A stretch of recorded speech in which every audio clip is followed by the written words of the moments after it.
Alright, we are back with even more ESO Pro League Season 21 coverage, and at the forefront of today's shenanigans are the fact that G2 continues to be a jail made expressly for MOUZ, and I hate it.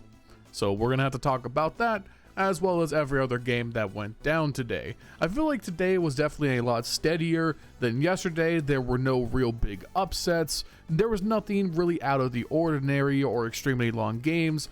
Pretty much every game that had a heavy favorite saw that favorite win. But that means that I didn't have to put in an insane amount of work today. So really, that's a win for me. So let's not waste any more time. Before we get started, make sure you guys leave a like, leave a comment down below, and subscribe to the channel if you haven't already. We are almost at 4,000 subscribers. I want to push really hard and set a long-term goal for this year. I want to hit 10,000 subs before we end 2025. So if you're watching these videos and you enjoy this content and you have not subscribed, do it. Without any further ado, let's go ahead and thank today's sponsor. This video is sponsored by SkinsMonkey, a CS2 trading website. You put in the skins that you want to trade, you select what you want, you use my code LionHeartZ for up to $5 off, or click the top link in the description, and boom, new drip. Nice. You can also use my code for a 35% deposit bonus if you want to buy with real money. And they have a free section with cool giveaways. So check the top link in the description, use my code to buy 15 Dragon Lores to let them know I sent you their way, and thank you to SkinsMonkey for sponsoring this video. We started things off with Eternal Fire burning down MiBR 2-0. It was a 13-3 affair on MOUZ, and then a somewhat closer, but still not really, affair on Inferno 13-8. MiBR really just got ran over on an individual level. Safe had a nightmare series, only going for 11 and 32 across both games. He only got 3 kills on MOUZ alongside Exit. Yeah, like, they just got outgunned, really. And this wasn't even like Zontaras was overwhelming or anything. Wakadia had an insane carry performance on Inferno. That was really the big thing that stood out. He ends Inferno with a 30 bomb, going 33 and 10 with a 2.41 rating.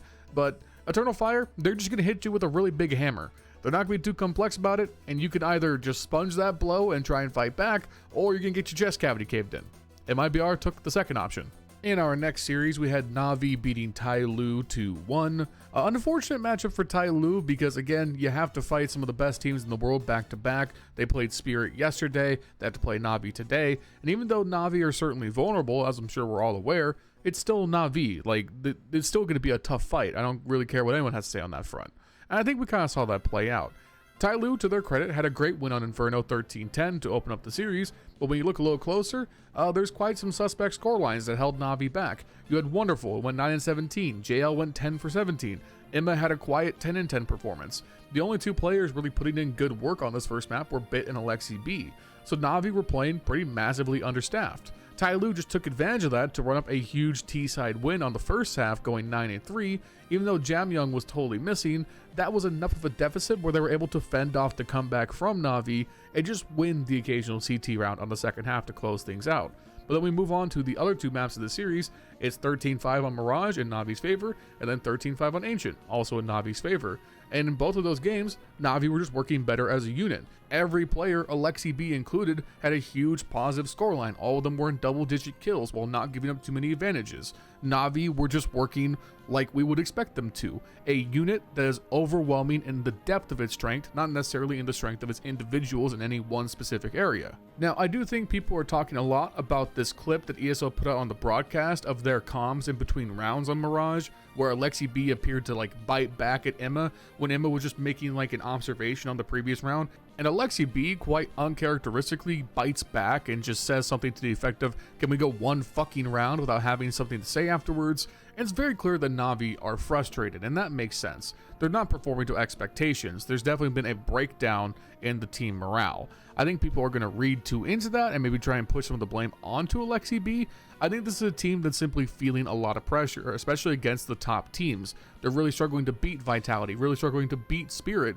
When we go look at the teams they've played so far this year, those have pretty much been the only teams they've played. NAVI haven't had a whole lot of easy chances to kind of come back into form after the player break. So yeah, I think they're frustrated. I don't know how much that's going to continue to affect them, but I don't think that frustration is unwarranted.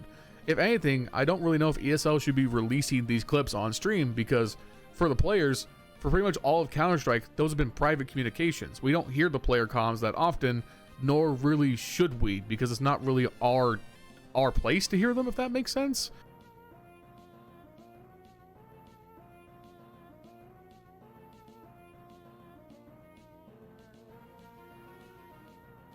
Like, those are meant to be confidential between the players for a reason, I think. So I don't really like that ESL put this out there voluntarily. I would feel pretty bad about that if I was one of the Navi players. After that, we had GamerLegion taking on Pain, and this was definitely a tough game for GamerLegion because they were very much in the hunt of this series pretty much entirely. I think the big thing to point out here is this is the first time that Pain have looked like themselves pretty much the entirety of EPL. This was the strongest performance they've put in as a team. This wasn't just NQZ wildly carrying them through a series. No, everyone looked like how you should expect. This is the Pain that I really love to watch. They open up with a 13-7 win on Nuke. That is actually just a great win. GamerLegion are a fantastic Nuke team. They then lose to GamerLegion in an overtime effort on Inferno 16-13. Rez was unreal in that game, so you gotta give him credit for that. Then on Mirage, this was just overkill from Pain. 13-2, they blasted them on the T side and just kept GamerLegion from generating any positive momentum at all. I pretty much have no complaints with any of the GamerLegion guys. Like, Rez was genuinely fantastic on Inferno, very instrumental in their ability to win that map in overtime. PR was great in spots, Towson had impact, Slen did well on the op. I would say, if anything, probably what went wrong the most on Mirage was ZTR got kind of hunted on the CT side. He ends with 2 kills and 12 deaths. That's not ideal, but for Pain, on that last map especially, there were just a ton of big multi-kills in the opening of rounds that made it so hard for GamerLegion to battle back in any kind of way. Like, you're not going to win 3v5s or 4v3s that often. Those are disadvantaged situations for a reason. And when you just got Snow or Davideus just breaking into space and getting these multis, just makes life really easy if you're Big Azera.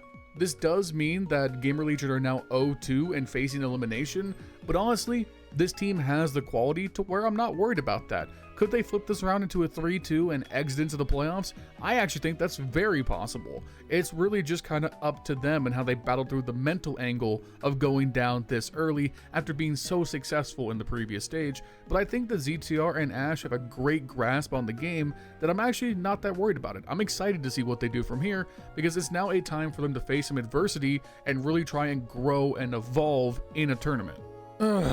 Okay, let's talk about G2 taking on the Mongols. Now, first things first, good game from the Mongols. Good job. Gold star. For G2, I fucking hate this team. I hate watching them. I am out of things to say about the Snacks Taz leadership in this team. I have nothing else to offer on an objective basis. If you still think that Snacks is defendable as an in-game leader, you are smoking crack. You are delusional. You should be in a mental asylum. You are not fit to be amongst society. If you operate heavy machinery, if you drive a vehicle, you are actively endangering the people around you if you hold these opinions. Please seek help. There is a cushioned room somewhere where you belong. It truly pains me watching MOUZ drop 81 fucking kills across 3 maps, only for them to lose. Genuinely, how has the literal disciple of Simple ended up in the exact same situation as 2017 Simple?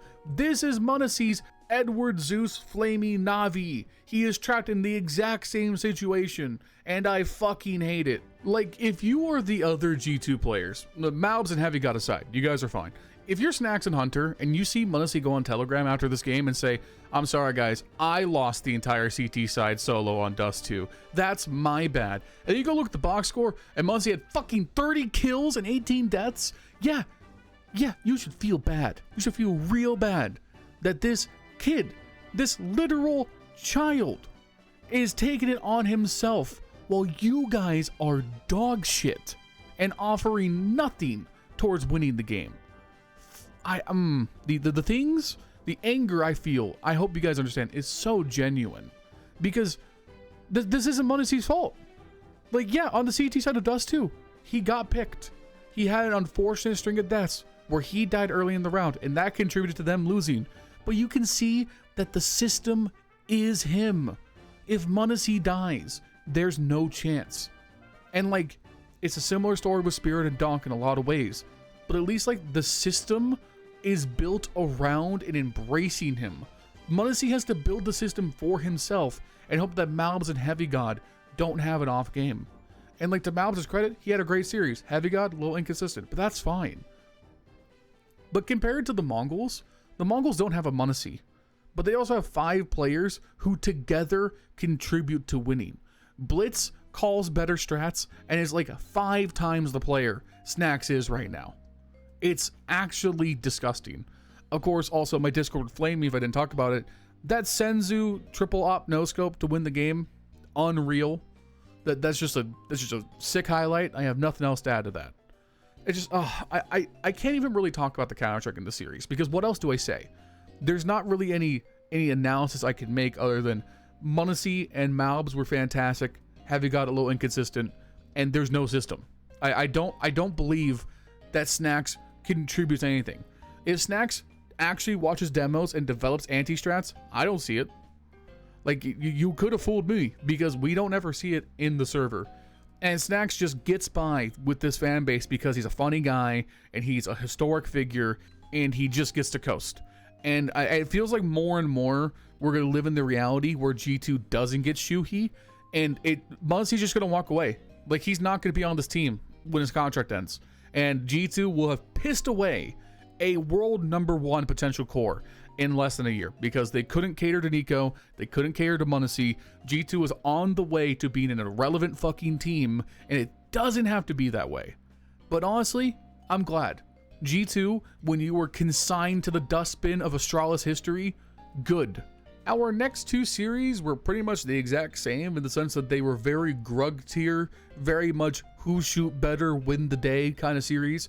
We had MOUZ 2 owing Falcons, and we had Vitality 2 owing 3D Max. And the reason I'm combining them is because I don't really have much of a take on either of these games beyond the surface level. When you look at the MOUZ versus Falcons series, oh, Nico and Tessas did not have a great series. That kind of means Falcons are going to lose, because Dexter, well, he's definitely like a big game player. Nico is the team. Nico is Falcons. If Nico's going to go severely negative and go 19 for 34, you're not going to win unless like a miracle happens. Whereas again, MOUZ have a wealth of fragging and incredible depth of skill that they can get by with this simplistic system, which is fine. Again, I don't want to paint myself as a MOUZ hater. Well, I'm like a hater for what they did to Shuhei. I'm not a hater of these players. Like, yeah, you're going to win a lot of games doing this. And MOUZ are efficient with what they're doing right now. And the stars are engaged. And they're winning games because of it. But again, I don't really know how much more to read into that, other than these are 2 teams that do have to win by clicking heads. And Falcons couldn't do that. And then with Vitality versus 3D Max, I love you. I love you guys. But you have no player on your roster that even competes with the likes of Rops, Flames, or Zywoo. So this was a just routine day in the office for Vitality. This was the Battle of France, and one side has Napoleon and one side doesn't. That's pretty much the best way to put it. Continuing the train of Blowout 2-0 series, we had Liquid taking on Furia. Liquid have something like 5 straight series wins over Furia. They just seem to play really well into these two. They have a very similar map pool, and just the personnel on Liquid are better. You know, again, not to just like bring this up every time, but I'll bring it up every time. Caserado is going to be on Furia for another 5 years. Caserado's 25. I'm 25. By the time Caserado is a free agent, unless someone buys him out, Caserado will be 30. And this is a guy who could have, like coldzera, become one of the best players of all time. He has that capability. We've seen that. He was also awful in this series. But I just want to throw it out there that Furia is doing him no favors, and I feel like that needs to happen every time we discuss Furia, because it's ridiculous that he's stuck here. Anyway, for Liquid, just like yesterday, Liquid playing pretty good. Twizz is having a good bounce back tournament. He's not really as held back as he has been in previous events. JKS, I'm glad he's there. It's good to have you along. Ultimate continues to look good. Nafly had a bounce back series, which is nice because Naf's one of my favorite players. He really led the way, especially on Dust 2, putting in good work on the CT sides. And then Nerds is just good. Nurse is just good. I think I saw the stat on Twitter. His first 20 games of Liquid, he's averaging like a 1.24 rating. Just a good player. Good job, guys. And not to just continue speaking HLTV results to you guys, did you know that Spirit beat Saw 2-0? Did you guys know that Spirit, you know, Team Spirit with Donk? Did you know those guys are good? That's crazy, right? This guy? This guy right here. You see that guy? He's pretty good at the game. Do I have 100,000 subscribers yet? Do I have the Bugatti? No? We'll give it a few more videos. We'll figure this shit out. Anyways, I have to give Saw a lot of credit because they've been playing so good up until this event. but this was just a firepower difference. Saw have been playing really great tactical CS, and they've been able to get around a lot of weird matchups because of it. But you know, this was very much a nuclear bomb versus coffee baby matchup, with the caveat that it was extremely funny to watch Mutiras win quite a few words. We're just gonna leave that in. Win quite a few duels against Donk in the 1v1 on train. That was funny. Like me not being able to speak. That was funny. You guys tell I'm tired? Anyways, that is going to be it for today. Make sure you guys leave a like, leave a comment down below, and subscribe to the channel if you haven't already. Like I said, we're trying to hit 4,000 subs by the end of EPL and 10K before the end of the year, so help me make that happen. Thank you to SkinsMonkey for sponsoring this video. Check the top link in the description and let them know that I sent you their way. Thank you to SkinsMonkey. Shout out to our channel members, Justin, Jesse, Furley, Milan Berta, Bubblesj, Dr. Cocktor, Patatas Kaftesi, PTR, B1 Games, Cody Foxworthy, Justin Vander Veit, I am Flashbang, and Snowmeat White. If you want to become a channel member, you can do so with the link in the description down below. For $5 a month, you can support directly and get your name in the end of the video just like this, as well as a custom role in our community Discord. Follow me on twitch.tv/LionHeartZ2. I'll see you guys tomorrow with more coverage. Peace.